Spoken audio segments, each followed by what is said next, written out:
The smell of roasting turkey filled the Davidson family estate as I carefully arranged my contribution to Thanksgiving dinner, a simple pumpkin pie I'd made from scratch. My hands were steady despite the condescending looks from my husband's family, who'd gathered in their usual formation around the marble kitchen island, ready for their annual performance of Let's Mock Sophia's life choices. Still playing with your little computers? My brother-in-law Richard laughed, swirling his third glass of expensive bourbon. When are you going to get a real job like the rest of us?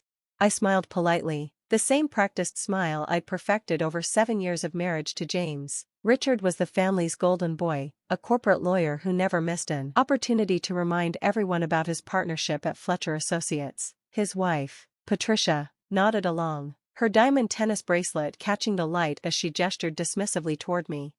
It's called cybersecurity, I said quietly, returning to my pie, and it's not really playing. Oh, we know. My mother-in-law Margaret interrupted, waving her hand like she was swatting away a fly. You fix people's passwords and install antivirus software. Very practical. James, my husband, stood by the window checking his phone, offering no defense. He'd long ago learned that challenging his family's narrative about my cute little tech hobby only led to longer lectures about family expectations and social standing. At least she's trying, my sister-in-law Catherine chimed in with false sympathy. Not everyone can be a surgeon. She never missed a chance to mention her medical degree, even when passing the salt. Or a partner at a law firm, Richard added. Or marry one, Patricia smirked, touching Richard's arm. The conversation was following its usual script. Next would come the suggestions about proper careers, followed by hints about when James and I would have children, because surely that would give me something meaningful to do with my time. I was saved from the next round by my father-in-law Charles, who entered carrying another bottle of wine. Ladies, gentlemen, shall we move to the dining room? The turkey should be ready soon. As everyone filed out, I heard the distinct sound of heavy vehicles approaching. The Davidson estate was located on a private road, and unexpected visitors were rare, especially on Thanksgiving. Through the kitchen window, I watched 3 black SUVs with government plates pull up the circular driveway. My phone buzzed. A message from General Morrison, ETA 2 minutes. Apologies for the holiday interruption. National security doesn't take days off. I typed back quickly, understood. I'll be ready. Sophia, Margaret's voice carried from the dining room, stop dawdling with your phone. It's family time. I took a deep breath and walked to the dining room, where everyone was settling into their assigned seats, the same seats we'd had for 7 years, with me at the far end, between the children's table and the kitchen door, convenient for fetching things, as Margaret liked to say.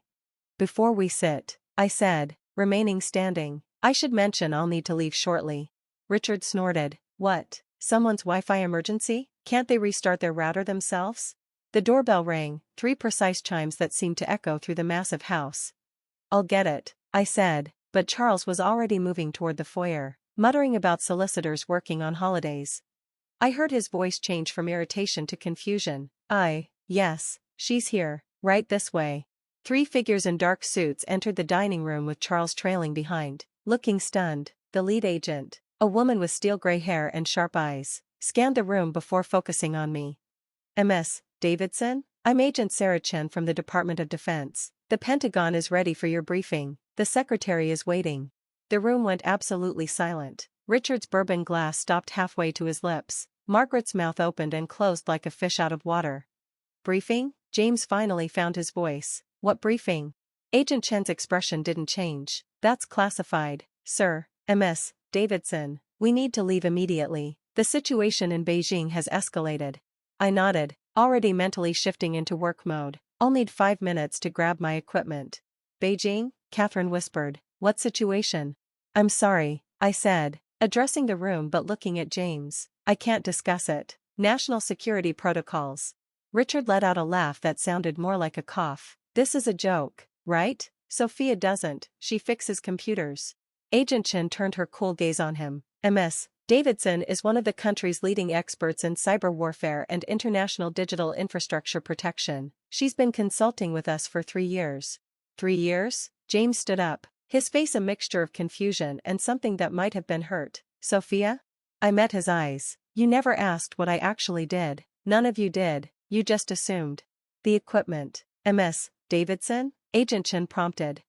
In my car, I replied, the briefcase in the trunk. She nodded to one of the other agents, who immediately left, presumably to retrieve it. Patricia found her voice. But she makes $50,000 a year. She drives a Honda. Actually, I said, pulling on my coat, I charge the Department of Defense $5,000 per hour for emergency consultations, and I like my Honda. It's reliable. The turkey chose that moment to timer ding in the kitchen, but nobody moved. $5,000 an hour? Richard's voice cracked. The corporate lawyer who loved to brag about his $500 hourly rate looked physically ill. The Beijing situation involves a potential breach of Allied defense networks, Agent Chen continued, clearly growing impatient. Ms. Davidson designed the protective protocols. She's the only one who can implement the countermeasures. Margaret sank into her chair. Protective protocols? I created an AI-driven defense system for NATO's digital infrastructure, I explained, checking my phone as updates flooded in. Someone's attempting to breach it. If they succeed, they'll have access to classified military communications across 30 countries. Your briefcase, ma'am, the agent returned, handing me the titanium case that contained my custom-built portable workstation. Thank you. I turned back to the stunned family. I'm sorry about dinner. This shouldn't take more than 8 or 9 hours. Save me some pie? 8 or 9 hours? James stepped forward. Sophia, what is happening? What haven't you told me? I paused at the doorway, finally letting 7 years of frustration color my voice. I told you, James, every time I tried to explain my work, you'd pat my hand and change the subject. When I got commended by the Pentagon last year, you said that's nice, honey, and asked if I could debug your mother's iPad. When I testified before Congress about cybersecurity threats, you were too busy to watch because Richard had a golf tournament. You testified before Congress? Charles whispered. Closed session. Senate Intelligence Committee. I softened my tone slightly. I have the transcripts in my office at home. Redacted. Of course. Agent Chen touched her earpiece. Ma'am, the secretary is asking for an ETA. Tell him 15 minutes. I looked around the room one last time. My husband's family, who'd spent 7 years treating me like the help, finally seeing me for the first time. James, we'll talk when I get home. Really talk. Richard, apparently unable to process his world realigning, blurted out, but you can't just leave. It's Thanksgiving. Actually, Agent Chen interjected with the slightest hint of amusement. When national security is at stake, she can. She has alpha-level clearance. She could commandeer this entire house if necessary. That's when the turkey slid off Richard's plate, hitting the Persian rug with a wet thud. He didn't even notice. As I walked toward the door, Margaret called out weakly, When will you be back?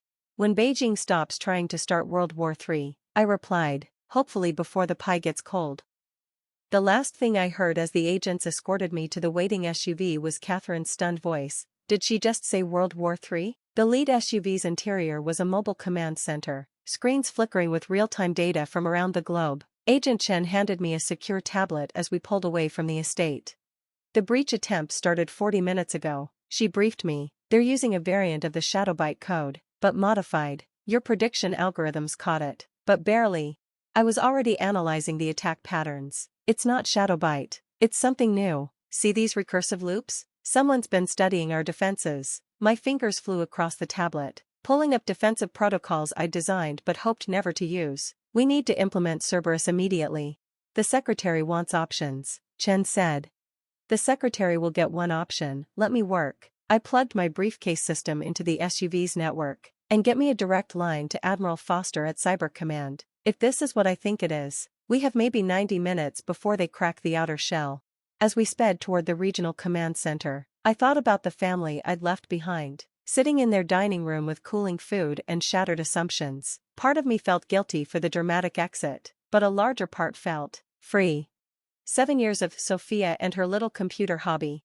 7 years of being excluded from conversations about important careers. 7 years of smiling while they dismissed my work as playing with passwords. My phone buzzed. A text from James. I'm sorry. I'm so sorry. Please be safe. We need to talk when you get home. Another from Richard. I didn't know. None of us knew. And surprisingly, one from Margaret. The news just interrupted programming. They're saying someone saved NATO. Was that you? I turned off the personal phone and focused on the screen showing cascading attack vectors across global defense networks. Someone in Beijing was trying to reshape the world's power structure with code and algorithms. They'd studied our defenses for months, maybe years. waiting for the perfect moment to strike. They'd chosen Thanksgiving, assuming American response would be slow. They hadn't counted on me already being angry and ready to fight. "Ma'am?" Agent Chen noticed my expression. "Everything all right?"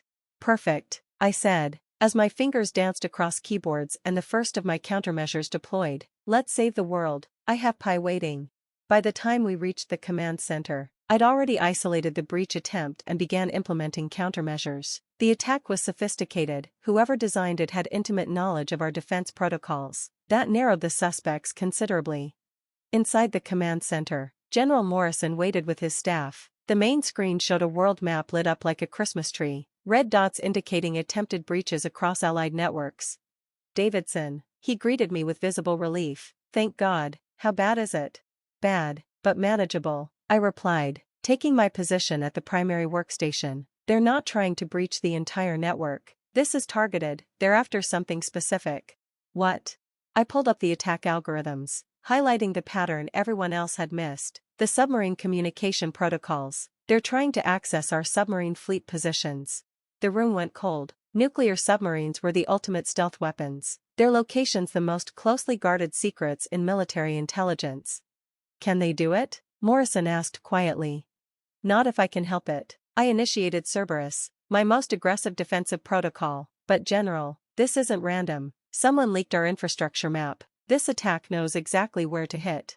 The next 4 hours were a blur of code, countermeasures, and digital warfare. Every time I blocked an attack vector, 3 more appeared. Whoever was on the other side was good, very good. But they'd made one mistake: they'd studied our old defenses, not anticipating the upgrades I'd implemented just 2 weeks ago.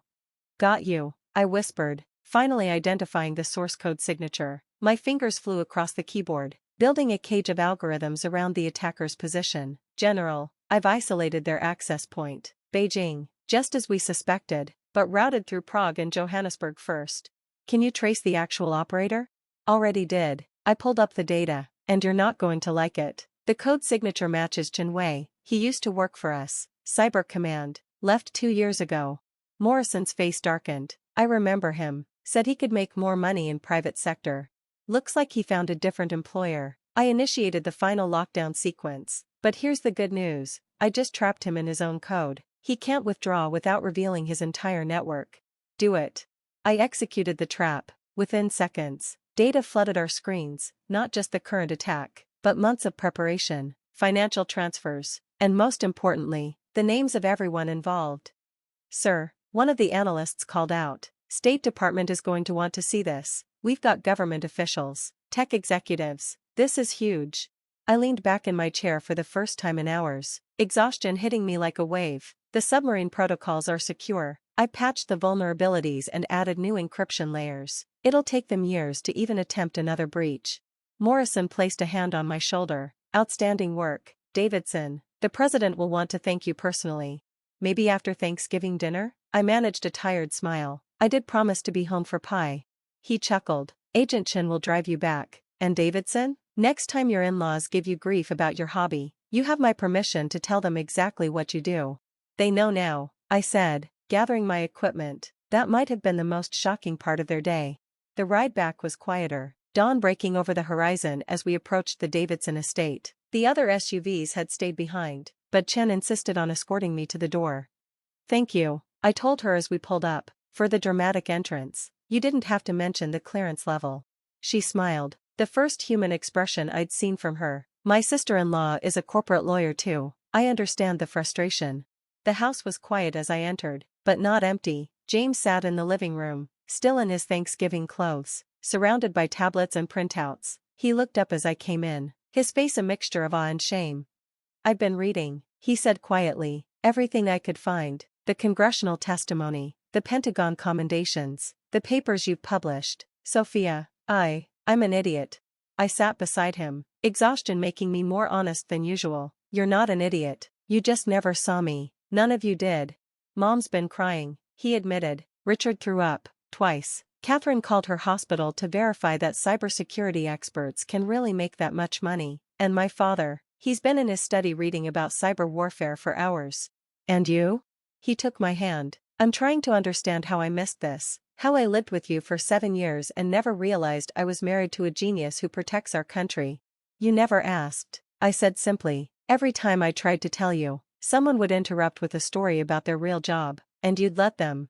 I know, God, I know. He squeezed my hand. I failed you, we all did, but if you'll let me, I'd like to actually know you now, the real you. I was too tired to have this conversation properly, but something in his voice gave me hope. The real me needs sleep. And pie, is there any left? Mom saved you 3 pieces, and the entire turkey. No one had much appetite after you left. He paused. Sophia, that thing about World War III. Prevented, I assured him. For now, that's what I do, James. I prevent digital wars that could become real wars. I protect infrastructure that keeps millions safe. I'm not playing with computers, I'm playing chess with people who want to destroy our way of life. He nodded slowly. And you're winning? So far. I stood, heading for the kitchen and that promised pie, but it's exhausting doing it while people pat me on the head and ask when I'm getting a real job. That stops now, he said firmly. No more condescension, no more assumptions. I want to know everything, what you do, how you do it, why you chose this career, everything. I found the pie in the refrigerator, along with a note from Margaret. I'm sorry, we're all sorry, please forgive us, Mom. It's a start, I told James, who'd followed me into the kitchen. But respect isn't just about knowing what I do, it's about valuing who I am. I know, and I want to learn. He watched as I cut a generous slice of pie. Can I ask one thing? Why didn't you tell us sooner? Why let us think? I took a bite of pie, considering my answer, because I shouldn't have had to prove my worth with clearance levels and hourly rates. My work should have mattered because it mattered to me, not because it impresses others. He absorbed that quietly while I ate. Finally, he asked, what happens now? Now? I smiled tiredly. Now I finish this pie, sleep for 12 hours, and tomorrow we have that talk, the real one, where you listen instead of assuming, where your family sees me as a person, not just an extension of you. And if they can't? I met his eyes directly. Then we have bigger problems than my job title. The sun was fully up now, painting the kitchen golden. Somewhere in Beijing, Chen Wei was being arrested. Somewhere in Washington, officials were implementing my recommendations. And here in this kitchen, my husband was finally seeing me. It wasn't the Thanksgiving any of us had planned, but maybe it was the one we needed. James, I said as he walked me to our bedroom. Yeah? Next year, I'm hosting Thanksgiving, and if anyone makes one comment about my hobby, I'm showing them the classified files. He laughed, the tension finally breaking. Deal, though after today, I don't think anyone will ever underestimate you again. As I finally crawled into bed, I thought about Richard's dropped turkey, Margaret's tears, and Catherine's frantic Googling. They'd learned in one dramatic moment what they could have known all along if they'd just asked, just listened, just seen me as more than James's wife who plays with computers. My phone buzzed one last time. General Morrison, rest up. The president wants to meet Monday. And Davidson? Well done. I turned off the phone and closed my eyes. Somewhere, my algorithms were still protecting the world, but for now, I was just Sophia Davidson, tired woman who'd saved the world and made it home for pie. And that was enough.